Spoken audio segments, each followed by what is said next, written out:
nag-upload ka ng mahabang video sa Reels tapos nahati sa maraming parts. So, dapat isa lang ang video na lumabas sa timeline mo pero naging 12 or 10. So, ang dami. Nahati siya sa part 1, part 2 hanggang part 10. So, yun din ba ang concern nyo guys? Tulad ng nangyari sa akin. So, eto guys, ituturo ko sa'yo kung paano magiging normal ang pag-upload mo ng mahabang videos sa Reels. So, let's go! So, eto guys, scroll pa ba? And then, punta tayo sa green kasi long-term video na Reels ang i-upload ko. So, pag mahaba na Reels dyan po. And then, pipili ako dito. Yan, ang napili ko. And then, ayan.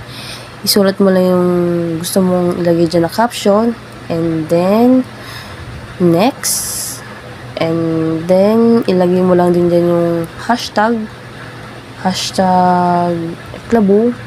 And then, pagtapos, pinutin mo lang ulit yung next. Ayan.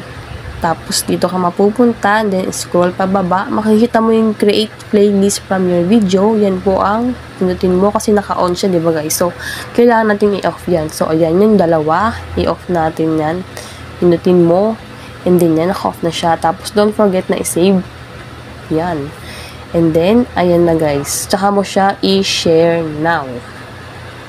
Yan. So, pag na-upload na siya, hintayin natin. Kung doble-doble pa yung in-upload mong mahabang video, mapa-reels man yan or sa timeline mo.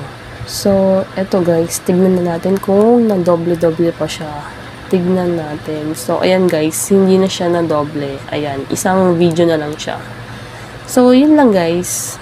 Thank you.